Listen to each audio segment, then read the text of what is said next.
recommandé au moment de Salobo Konayo, Saint-Esprit, Azala, maître et attend, on doit passer à Taousika. Nangomba, ba kufi nangomba na MT so yebi. Akufi nangomba, to akufi wapi pe et le s'est passé non. D'abord, nous devons savoir que Dibelobi, l'heure est déjà venue où les vrais adorateurs adoreront le Père en esprit et en vérité. Azaki habillé na toge ya pembe na kizarazara sino maboko, azo parler pe à langue. Mais en vérité, il était venu pour faire un sacrifice.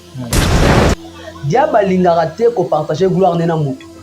La même manière appelle Zambe alingaraté au kabanke molena mutu. N'oubliez pas que diable est toujours imitateur.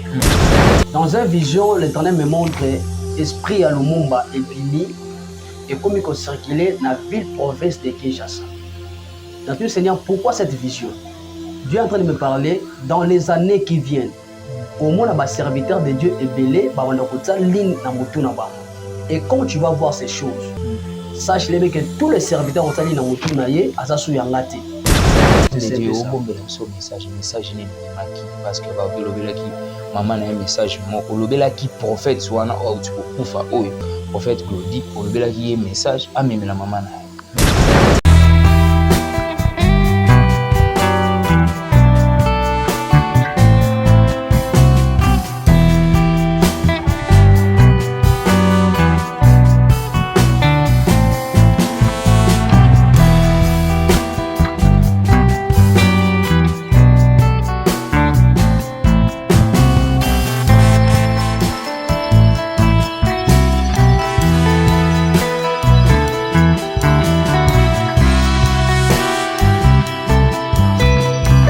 Paix et grâce, paix et grâce, paix et grâce. Bonjour, bonsoir. Ça dépend de l'ère à laquelle vous nous suivez au travers de cette émission. Bonjour, bonsoir. Vraiment, on a bandé surtout pour la Narabi sur la chaîne Nabino, Maison du Pain TV. Là, vraiment, passé bien et bien beaucoup la de la presse, l'intelligence royale. J'ai réellement plaisir à vous présenter cette émission. Vraiment, vous allez scotcher, brancher. Là, je vois déjà l'équipe nationale de la presse. Je vois Alain Kakala. Simon Gimbango de la presse congolaise, le réalisateur le plus suspect de cette génération, Alec Kala.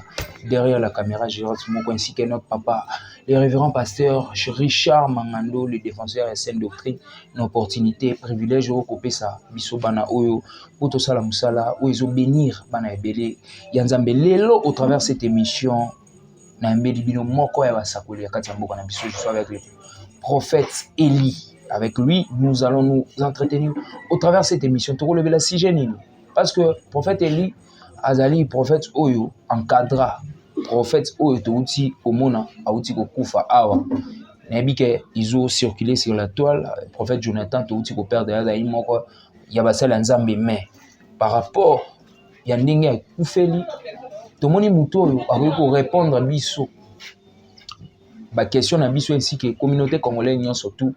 Réponse na biso toyebi tokoki ozwango bien nde pa ya prophète Eli parce que azalaki moko ya bana oyo aleka na makolo ya prophète Eli yango tobengisi ye lelo a expliquer biso soki akimelaka nini poti akoma lelo awa kufeli nini parce que vraiment esali biso pasi Samuel Iwa pour le prophète Jonathan le plus jeune prophète jeune vraiment.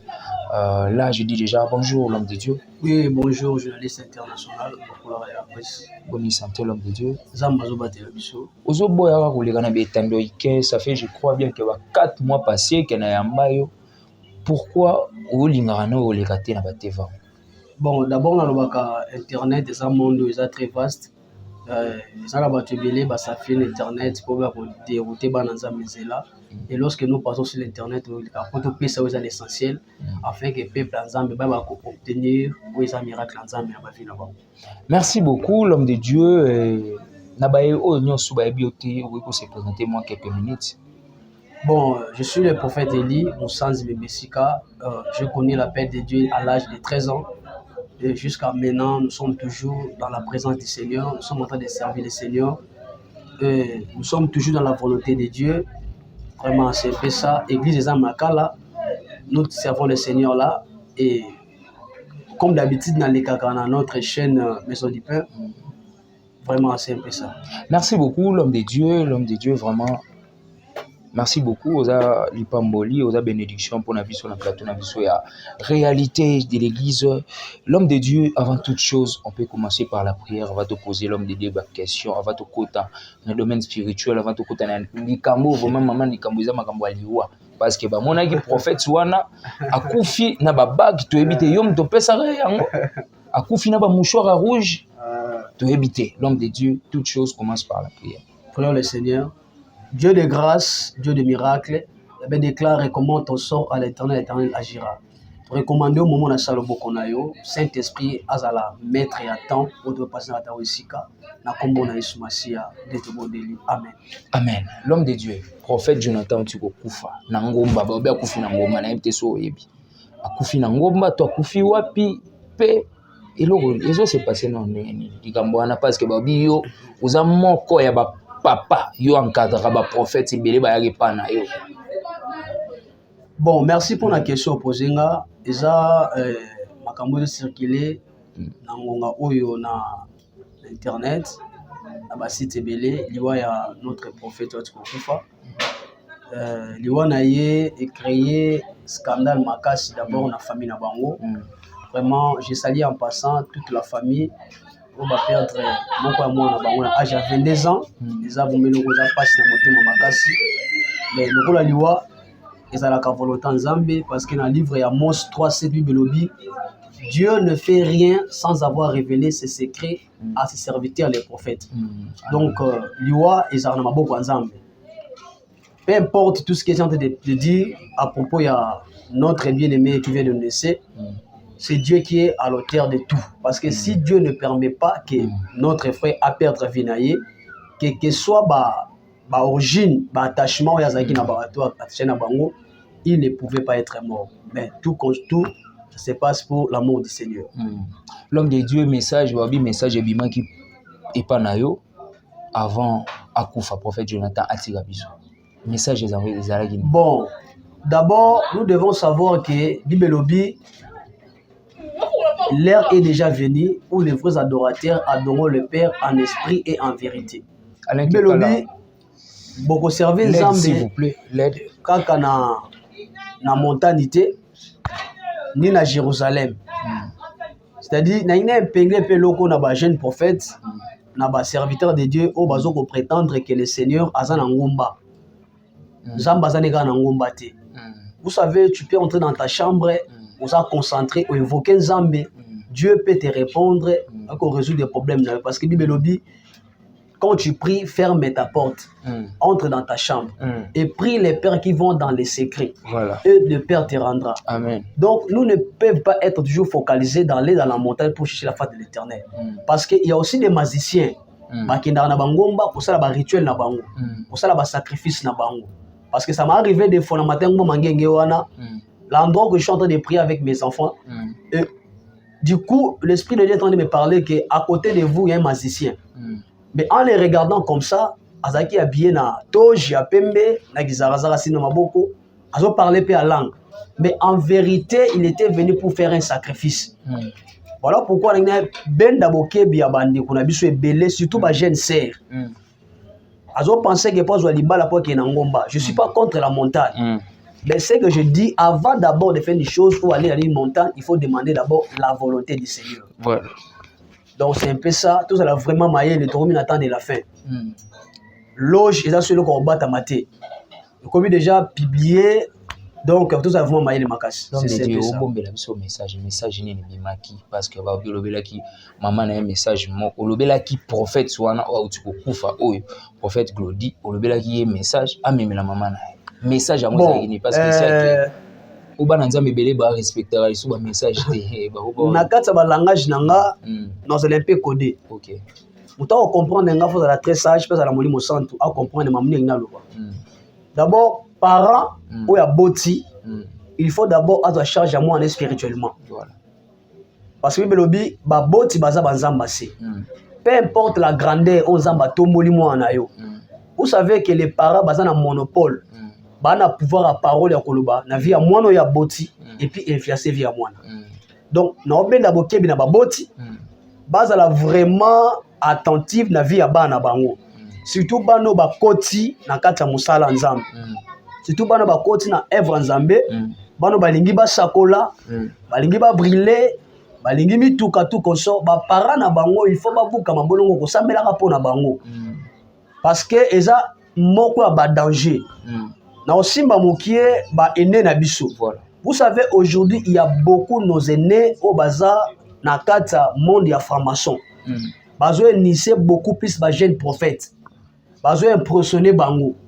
Na ba kabal jif, na ba loge, na ba pouvoir mystique. Pourquoi? À cause ya convier, de cela que ba jeunes prophètes lelo ba ko s'affilier na ba attachement moko za mystique. Alors nazo toujours ko benda bo keba ba parents nyoso ata mo na za musicien. Ata mo anaza joueur lokola yo muto botaye il faut soit katin ko tiraka na maboko nzambe parce que oyebi tenenga bimi akei kota ke makamne ko koma na vie na ye parce que j'avais déjà prédit que vous devez beaucoup prier pour votre famille dans mon esprit de mort et de ce qui est la famille na bino et lokola c'est comme si nous les prophètes nous sommes déjà mal qualifiés par Batu Batu ba message ainsi dit l'Éternel balobana na bango déjà ba message bazo lukambon mais bazobosa nete nzambe tango alobaka bato bataka bokebi te ozolanda papa na pesi bango lisakoli ke bokeba esprit de mo ezobeta na ndako na bino bamonaki yango bavanti elelo ekokisami bakomi kotia na bongo na motu pourquoi parce que bazalaki matoi mangongi bamesanaki na sidi l'Éternel mon frère ma sœur bamesana mongongo ya nzambe te quand Dieu te parle na nzela ya bandoto nzela ya basakoli nzela ya bapaster tu dois obéir. Il faut tout ça afin que Nzambe va épargner. Est-ce que vous savez que Dieu est derrière les orientations ou appelle ça pas big ça me peut pas papa molam. Ozomona d'abord na epenge moki ozomona maman ya Samson. Avant que Samson botama, il y avait un ange. Aïe ko sama Samson que bongama na mikolo zoya ozobota mwana. Mais lorsque l'ange est en train de prophétiser pour la femme, à ce moment la femme n'était pas enceinte. Amen. Alors ce qui maman Samson Asimba qui orientation parce qu'il pas angité, alinga pas bota mwana wana te. Parce que après avoir ange copé sa prophétie, apprécier itinéraire. Comment la femme doit se comporter pour que Asimba ou ezali pambo na kombo Samson pour qu'abixa Israël. C'est la même manière la famille de Robato ko fait la mwana bona âge à 22 ans parce que ba sakola qui déjà lokola bango esi da baza habitué na prophétie. Et pas na yé mwana na bango. Moi ça prophète. Prophète yo sous prophète yo loba. Zamba obiki sayi à cause de ba incrédulité peut doute peut commencer à lisakoli de lelo et c'est là que dona biso a tika biso. Merci beaucoup l'homme de Dieu tout moni basine o ezotambola po basine on a déjà mon message de to mona ngwa et pas ba prophète belé na mboka na biso on n'est pas cité ba kombo na bango mais basine o monani palpable to moni ba bag na loboko ya mwana na maboko ya mosali na nzambe prophète ou encadra tomoni mouchoir. Est-ce que l'homme de Dieu avant tout comme na wana nyonso toi tango bane ko encadrer ndeko Jonathan est-ce que na kati ya prophète Jonathan est-ce que bane de ko prophétiser avant ala tababaga na po yo bane ko zane encadrer abane de ko prophétiser avant comme na bilo wana comme na nazo ko dire ko ba réponse na opesa ezala ba langage codé. Émission oyo soza immature kota l'émission te. Soza pe homme charnel, femme charnel kota l'émission te. Pourquoi? Parce que imam toloba awa e ko perturber un peu état d'esprit na yo. Toye ba ete diable azwara n'importe qui te. Diable azwara muto en étoile. Et puis muto aza expert na domaine wana. Est-ce que vous pouvez imaginer un joueur wa bébé tabata footer attaquer pas nganga ba pese qui se simbaté pourquoi? Parce que aebine musala na te. Ya wana satana pe azwaka ka muto aza en étoile. O aza na appel authentique et pas na nzambe afin que a transformer appel wana et comment ko servir na gloire ya Satan. Il faut que yebelo ko wana Satan azwaka n'importe qui te. Même la carte à vie na yo, quand on te combat, c'est-à-dire la carte na yo, solo. Si tu n'avais rien, le diable ne pouvait pas te combattre. Et Zapé Biso Basen en Zambie. Lorsque le diable vient nous proposer les loges, les magies, parce que le diable a trouvé en nous, il y a un esprit qui est véritable, un appel authentique. Il y a un côté le boko, place et le comme la mozali. Et Zapé Nenga Moko, Nande on a besoin de Kufa. Agi dans le loko en Zambie. Aki n'appelle ensemble abane ko sakola mais vu que a comme na posa amata dimension akoma na Stanley moko likolo surtout ndia longwaki pa na yo c'est de lande et que pousser dans biso akota na banzela moko ya mabe. Je peux te répondre à ta question selon ba bac ba mouchoir. Est-ce que vous savez que Dieu m'a parlé plutôt et l'équipe a 6 ans passés. Na moni esprit à notre héros national et puis sur le bien on va agresser nga héros national notre éméré Patrice Lumumba. Et quand je priais, je voyais son esprit. Et bimi pe koti na kata mboka. Na moni esprit na bimi pe zo tambola avec chamobi. Mais Seigneur, pourquoi tu as singa vision mais singa dans les années qui viennent, il y aura des serviteurs de Dieu ba banda kota ligne na mutu. Et quand tu vois un serviteur de na ligne na mutu, ndima ete azaya ngati. Et l'équipe a 6 ans passé. Après quelques temps, na mona basala nzaba ko na ligne na mutu. Et moi-même, j'ai été touché. Dans salon à Vandi, lorsque coiffeur Keba, à ce moment, l'esprit qui m'avait parlé, c'est Keba n'a payé son makambo. Parce que j'étais déjà averti. Vous voyez, j'étais déjà averti que tous les serviteurs de Dieu, mais tous les serviteurs de Dieu, sache les bien aimés, Azasu Yanzambete. Parce que Dieu m'a déjà parlé, selon Esprit Lumumba, et Kozonga Nakata Mboka, pour détruire la vie à Batubé. Autour n'a quel rapport avec le Saint-Esprit na racine Yamouk. Vous savez, notre attitude peut aussi égarer beaucoup des enfants de Dieu. Notre comportement peut aussi empêcher beaucoup des enfants de Dieu d'incrédule. Parce que le comportement aussi, est un moko ya pilier évangélisation. Vous savez, on dit manzambe nalité à le comportement. Si un homme se comporte bien, à travers le comportement, ça se comporter ma bé, crédit à travers le comportement. Voilà pourquoi le diable a injecté puissance afin que Basalanzambe belé, Basala déraper, détruit, afin que le peuple bazala éparpillé selon la sainte doctrine. Merci beaucoup l'homme de Dieu. Donc, Zéla est là, qui s'habille sur le peuple de Dieu, ils ont égaré. Zéla, un papa. Oui. L'homme de Dieu, toko talikambo ya signe, mouchoir, bago, bamoni na katande, bamoni akoufi en pleine, babag, bamouchoir, ba rouge. C'est quoi ça, l'homme de Dieu? On peut, au le bamoni ni na côté spirituel. Bon, na côté spirituel, diable, lorsqu'il appelle sur le loco, au sali attachement naïe, au sali impart naïe. Atako et vous allez invisible, sachez-le bien, tôt ou tard, à Olinga, que gloire aux anangos, aux hommes panaï. Vous remarquez que comme signe. Diable a l'ingaraté qu'on partage gloire nena mutu. La même manière, appelle Zambé à l'ingaraté au kabanké monena mutu. N'oubliez pas que diable est toujours imitateur. Il y a makambo zamba salaka, il y a renversation en dengue à mabi. Attaque au centre de la paix sur le loi bombio. Avant Yokufa. Akosala ke bato ba ke ozana ngwana yem tapesa ki yango ya to mona lelo ba serviteur de Dieu ebele ba komi na ba bac c'était ba bac o mona ba tie signe ya pyramide o mona signe ya pyramide biso bataka ekeko elongi ya mutu o batana dollar na $100 wana bataka photo ya papa wana biso fe monsieur flanquer bataka photo na ye na kata ba bac wana biso bataka pyramide biso bataka lettre S. Nous sommes à la lettre V. Tout cela est dans la signification dans le monde spirituel. Au moins, un pasteur, en pleine prédication, a baisé bac. Tout le monde a pape. Pape, avant qu'il a célébré messe, il a un bac, a célébré. C'est-à-dire, il a baisé bac, il a contact. Il a peine à l'esprit. Il a rejoindre. Il a une énergie vitale. Après ça, une domination.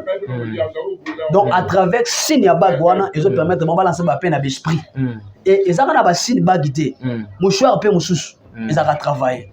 Donc, on a prophète Nabiso, excusez-moi, on a combiné prophète Neema. Il y avait une image sur Internet à Kenya, au Brésil, avec un mouchoir, soit Betty Moutoubé Moutassani, à Koué. Mais il y avait un protocole de Moko, à l'Oko Tanga Boa Kenya Makoyaki.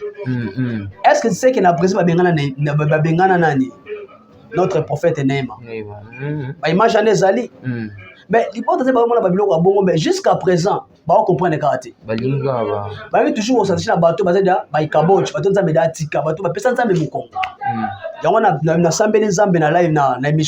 Saint-Esprit vraiment est réveillé, conscience à Bananzam. va détecter qui est le vrai et qui est le faux. Donc c'est simple, on va expliquer. C'est comme ça, signe, bac, mouchoir. Yo tika la opesa prophète Jonathan Loté. Nga na pesa elokote. Pour preuve, tala maboko nanga. Bo tala maboko nanga bien. Aucun jour bomo nanga na bac et puis derrière na lingango te. Les seuls bacs na na boko na bac de mariage. Le jour où Dieu va bien me faire grâce, il y a Robala. Les seuls bacs na na bac de mariage. Non, tu na ko fa na ta bac te. Non là ta ngote. Mais bah tu vas mon moins compliqué après avoir prophète Jonathan Kokende après ayo comme la likambo. Bon, okolo bani pona ngopoto likana biswa. So tali bien kufi na kake. So tuna kake wana batbake belé na kata za pour simbika ye. Omoni mbasu. Papa to ota mwanzila mona yo. Babwaki mbasu na nzela wana. Ngala ko nyata ngo esimbinga te. Mais ceux qui ont problème muto ba kimba sonné simba ndeyo. Baboka maladi na kombo muto. Leto vandi aba ko betelo quoi. Ba na kombo gérance. Ngata nyati ngo sangi lote. Et que c'est muto dans les conseils parce que mbaso d'abord esprit. Toutes les maladies, tous les esprits abatango à travers l'esprit na kombo muto. Ce ko ka ki on a ki na kombo na ye. Désué. Désué, ba to ki belé. Pour eza diabolique, tu eza. Bon, eza abengango je sais pas nakobe yango nini eza ça dit c'est comme si tout ça qui va principe apesa qui était ya molili parce que dia ba limi sa te omoni biso pa nzambe oyiko sala lisumu obuki mabolongo o prier nzambe nzambe olimi sa parce que bible lobi si on peut simili cherche ma face ba songi na vola bango mabe nzambe na olimi sa mais pas dia beso sumu ti o déroter c'est ça apesa qui sache-le bien aux pénitions. L'homme de débat ko sala ndenge ni tandis que otanga kuma nzambe mais ozana ba bag ba mouchoir ozana moi nzambe no musumu panzi et bato bongo balala pongi kinyate balala raté comme ko santé gâté mais soit cher à Jésus Christ sache-le bien nous avons plaisir à sorte de Jésus nous avons bar Jésus nous avons Jésus de Aïcha Ozolanda beaucoup plus tika nzamba pour la bonne bazan molimo centre nzamba bato bazan molimo nzamba pambola bango tout Jésus n'est pas Jésus tout monde oya tokanga ala kombo gege Ozolanda donc ba mentionner kombo Jésus mais en réalité ce n'est pas le vrai Jésus-Christ que nous servons parce que kombo nzamba il y en a trois significations Jésus-Christ de Nazareth tala ba passer lelo parce qu'on a Jésus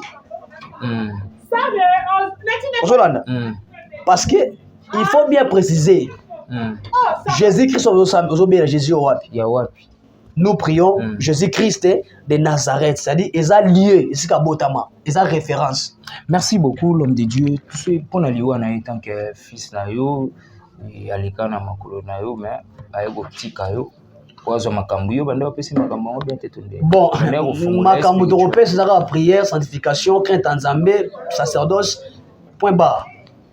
Oyo nini o remarquer na ba jeune na lelo ba jeune prophète le rôle yo et là on a remarqué les envies mituka surtout problème il y a veste surtout problème il y a veste il y a problème ce que moi dans la veste té à moi ko c'est la nzambe té problème veste chaussures les obuma bango et ça veste véhicule gloire les obuma bango sache-le bien Zamoto Sambelaka, Bible lobi, l'or et l'argent appartient à Dieu.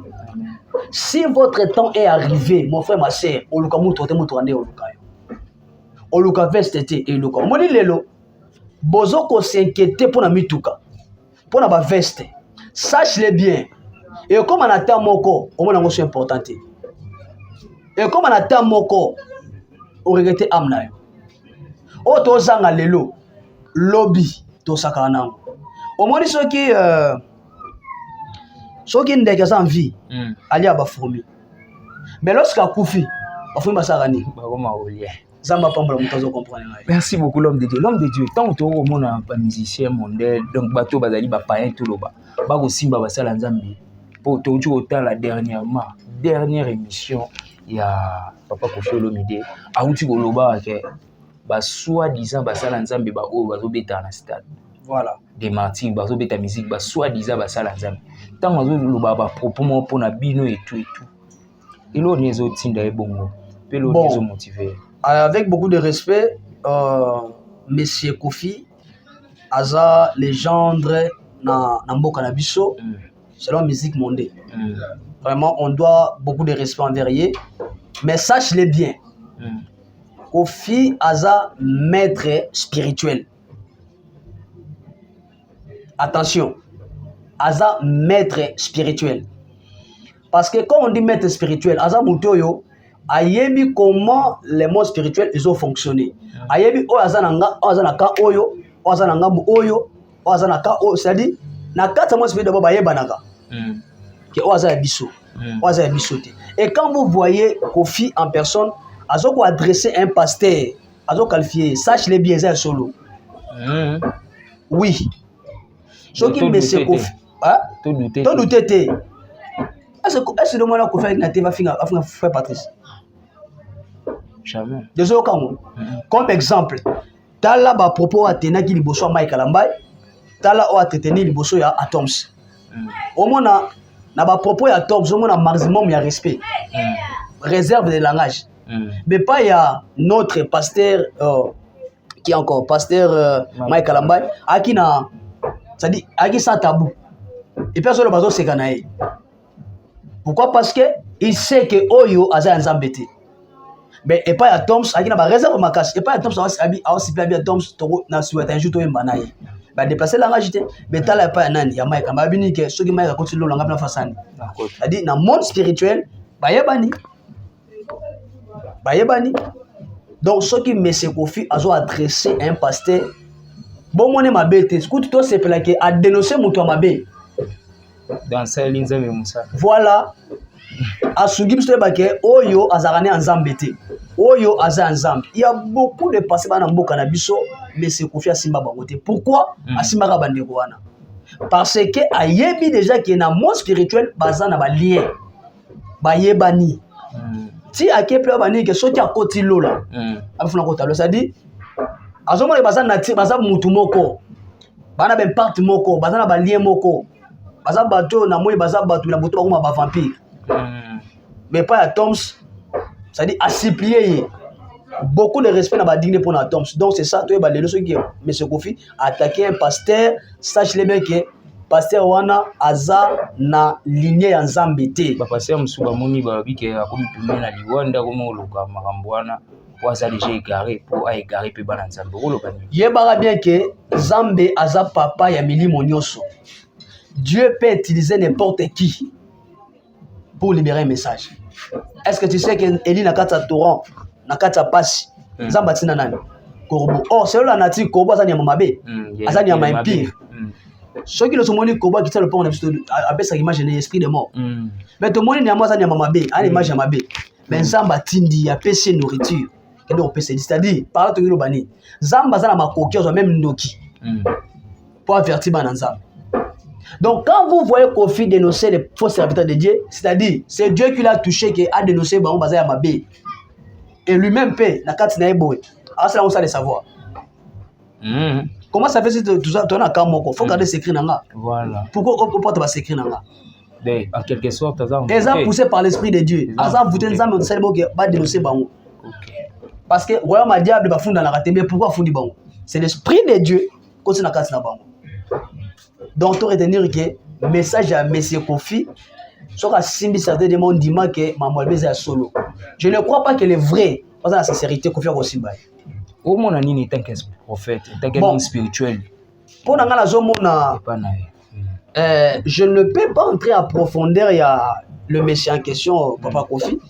Mais moi, je suis très focalisé concernant dire naye pe maman zo pour la basala nzambe ngana on vandaka wana parce que yemo pe naza bongo ils ont ba pouvoir éthique.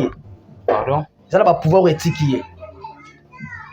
Parce que fallait azo courir derrière ko soit quitte na moi spirituel sika confiance avec ya ba revendre. Yango zo mona monsieur Fali et monsieur Kofi ba ko tikala ka koyoka na te. Parce que ils ont une course mais ça dans le monde spirituel. Jibe déjà koyi. Ozolanda. Jibe koyi. Tata Mbushi déjà koya. Wera déjà koya. Sikoyo Kofi azoko ba ko se maintenir. Place nae. Parce qu'il fallait avoir une vitesse. Il y a un moment Kofi toujours pour empêcher. Il fallait avoir place naïté. Là je pense c'est le monde spirituel. Pas avoir place naïté. Parce qu'il y a des guerres qui se fait. Dans le monde spirituel, en fait que bah bakota na ko soit comme la pilier ko la loi mbona biso. Spirituellement. Total lelo jibe ça silite. Jibe za ba revenir ba retour. Il y a même partout ba salaka. Il y a ngona lelo et comme ko simba ba to ba important pa nae. Et na souka na ngo, soka se repentir te. Ayambi Christ comme Seigneur et Sauveur, ba ozoye moko. Ba ozoye moko. Et puis il y a un choc moko à makasi. Et ko frapper na magicien monde. Il y en a 3 grands moko ba kufa. Bo simba miso bien. Là je pense selon le monde spirituel. Il y en a 3 légendes moko ya moko na biso ba kufa. Ba musicien monde. Et dans le bas awa, et Zamba zo banangana averti frère Aimé Kan. Zana ba pendant bazana ba proposition zo proposer déjà. Azela ba songe. Parce que nazo mona biki liboso na ina kaye ali ga signé. Soki ameki kotika nzambe osala 3 mois ta okufa. Soki ameki ko signer kozala envier à cause ya gloire 3 mois ebele autika mabeli na biso. Bomona ngo ba jeté to sakola na TV boy. Bomona ngo ba ventirité. S'il y a des faux, il y a aussi des vrais. Si en vous tu as l'esprit de Dieu, regarde-moi bien. Tu vas voir comment l'ange du Seigneur est en train de parler afin que le pays soit développé, afin que bananzambe bazwa lumière et à solo. Non, personne vision moko beaucoup la presse. Et la sœur moko aza intercesseur l'église place na okamba. Il y avait une nuit en bon de l'ensemble du Seigneur. Nana posa opesanga position bien vie chrétienne nga. Azomona une boîte. C'est selon l'expérience pesanga. Azomona une boîte. Mais liboso porte à boîte ngo bataki garde moko ali tellement géant. Mais garde bataki wana boya za mutu. Mais na mutu serpent. Obi corbeau. Serpent bena donc mutu pena munene. Siko azomona nani? Amoni fali akoti. Na kati zo ka musique ya Kofi na fali zo banini na Kofi na fali bana guerre spirituelle. Na kati ya boîte wana azo ka musique ya nani? Ya Kofi na fali zo beta. Après amoni Kofi pa koti. Après amoni 3e personne amoni pasteur na biso aza limité. Pasteur non, pasteur Moizimi. Amoni akoti na kati ya boîte wana. 3e personne. Toi dans akoti na kati Abin Zamba meti na kati ya vision na kati ya boîte wana. Ayoki misiki ya Kofi zo beta. Kofi zo bina, fala zo bina. Moizimi avai na kiti.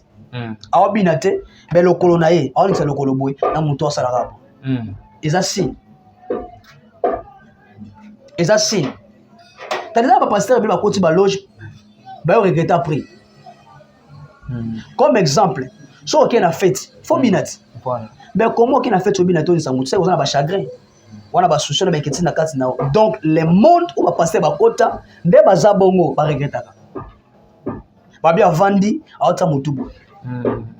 Ça na kati na bango ba regrettaka. Ota la pebe pasteur on met en sorote alelaka. Vous croyez qu'il y a l'année? C'est pas le Saint-Esprit. Ce qu'on a là, mon cola souka place à rotiner. On a la place au néa go nyokwama. Et soit kamité au banda kolela. Donc peuple ensemble bozala très averti. Bozala vraiment la bokebi makasi n'importe qui te a ressemble la pona yo. Attention avec vous payez les grands pasteurs.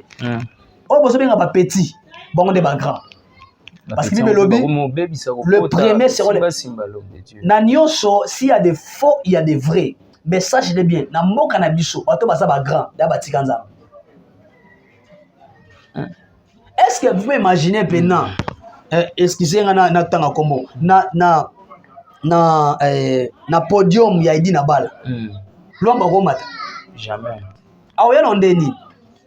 parce que esika ya sika santu yena biloko nana ekoloka na te pa oya pété mais tout le monde lelo ba passer aux musiciens monde amati na cher apese pe micro azoyemba tocho mona yepa mopanga lola na to mona ngo pe pa notre papa biso na banga ke makasi frère Patrice amati héritier na podium ah papa azana ye mutu nzambe ba yaso ya nzambe te akomata lié très ça komata te bible lobi na époque akala le prêtre ba ki musika na peuple na kati tameki na 3 lieux lieu de parvis lieu saint et lieu très saint na 3 étapes wana okota na mpote ki okota te na lieu très saint yaki asarifikate mo ando kota et puis avant kota batie singa lokolo so ba bouger alingi ser za vie so bouger alingi za kufa donc lieu très saint a monté pas saint bon excusez est-ce que ba musicien monde botana ba cher na bino ba matawana baza ba saint point d'interrogation bino mo boyebi ba corps bozana ngona bango Moussa c'est les pauvres nzemba fali Jean Bosco Kinom vraiment il y a d'autres tuna pourquoi bino bana nzambe bozo mona basina mona miso pourquoi bo toujours attaché pa na bango bolamuka ba prophète attend de la fin déjà ba koti quand on dit les prophètes c'est pas seulement les prophètes ça tout à terre son madame ça prophète parce que le vrai prophétie c'est la parole du Seigneur amen vous toujours faut que on fait l'allusion à tous les serviteurs de Dieu o la terre sans malamu azamo sakoli bozo mona ba signe est-ce que papa na biso papa Nkelani demande à cher na yabi ngomse monde o mat e ba non de ba so na nini pousse na te apôtre na biso na tambuluko to mona ngote est-ce que nous avons ko finga tambuluko jamais ah ba non ndeni au simba était parce que saint Nkelani saint papa na biso to kufa onani je le respecte beaucoup on va limiter parce qu'on a biso apporte manambi est-ce que na apporte mon Dieu na apporte na époque pena manambi est-ce que excusez faire au matin na podium papa banandeni on pousse na tête ça montre que dans le monde spirituel bazana ba lié bazana ba corps na bango peuple de Dieu va retenir ni l'homme de Dieu pour retenir que quand on voit un signe et pas ya pasteur na yo mon frère ma sœur Kima et d'ailleurs avant d'abord, donc une église moko, tu dois prendre le temps de prier. Mais souvent, moi je connais un pasteur, à bien l'église, un pasteur quand va faire des millions sur un c'est-à-dire, tout à ça là, ils ont malade. Pasteur l'église, on a 5 bassi. Non. Parce que afflué bango déjà habitant de Mwindu. Mais la émission en ngai, non semble la pour 470 man ensemble. La délivrer. Merci beaucoup l'homme de Dieu, on est arrivé à la fin. Nous surtout contacter au conseil, encadrement spirituel, là problème nini. Un numéro nini l'homme de Dieu. Numéro nangeza plus 243 89 41 210 75. La bande sous plus 243 89 41 210 75.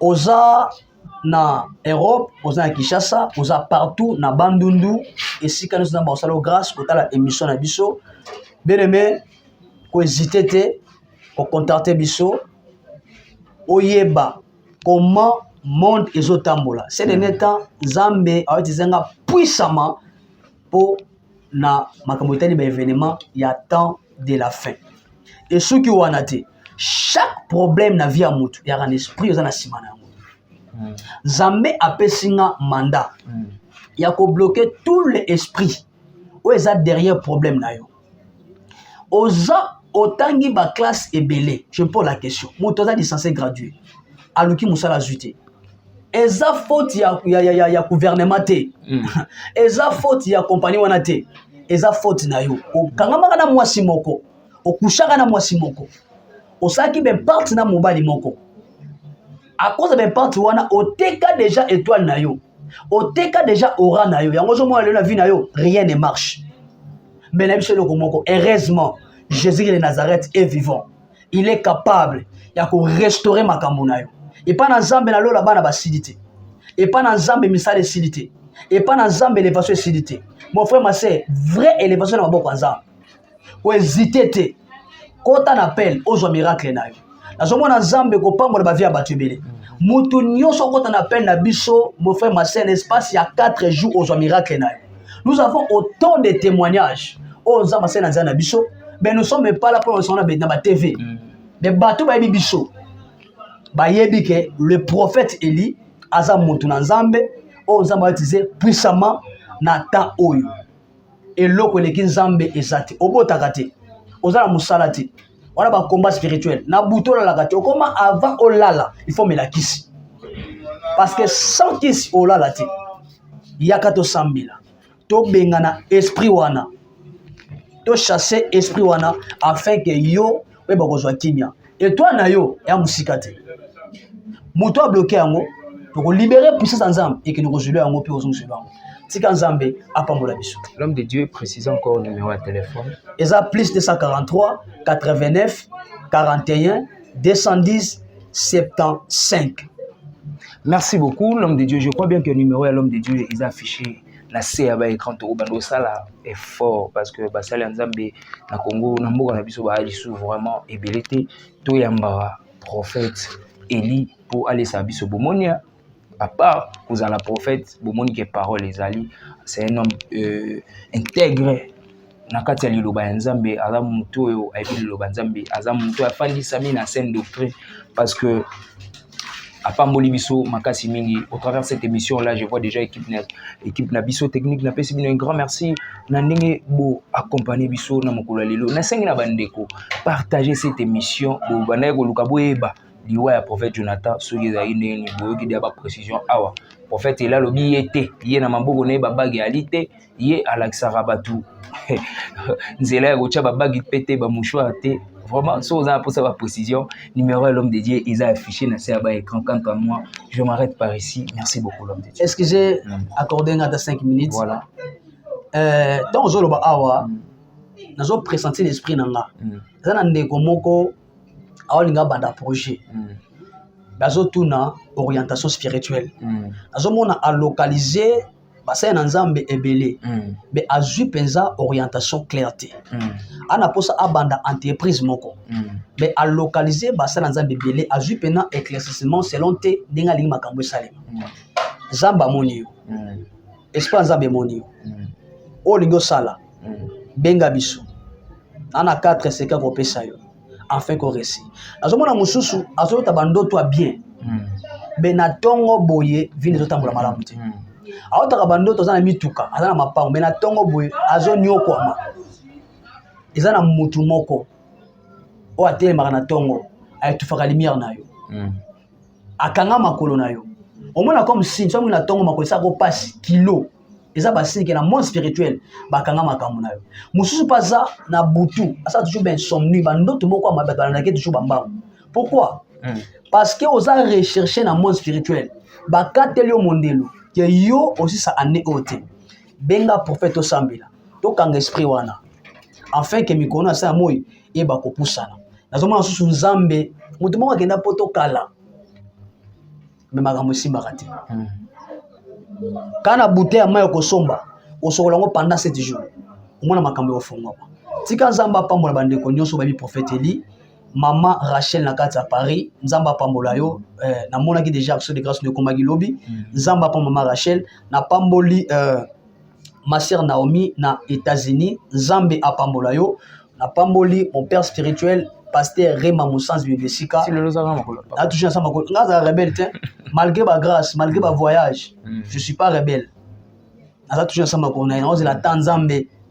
apesa accès makambo salema na pamboli libotelanga mobimba na pamboli prophétesse Nezi Moussanzi na pamboli mon frère Jimmy miracle autrement dit l'héros de la famille na pamboli Laurent Mabanza na pamboli mama nanga mama Nelly nzamba pambola bino na pamboli bandeko tu babi prophète Eli église les élites de l'Éternel na pamboli conseiller nanga mon petit que j'aime beaucoup l'homme Joyce na pamboli papa Félix na pesa merci ba petit nango pesa merci te papa Félix za pambolo makasi na pamboli bandeko nyonso bandima Zambe ya passerema les élites de l'Éternel Zambe a pambola bino na pamboli mama Elisabeth na kati ya États-Unis maintenant bisinga papa na Brazzaville.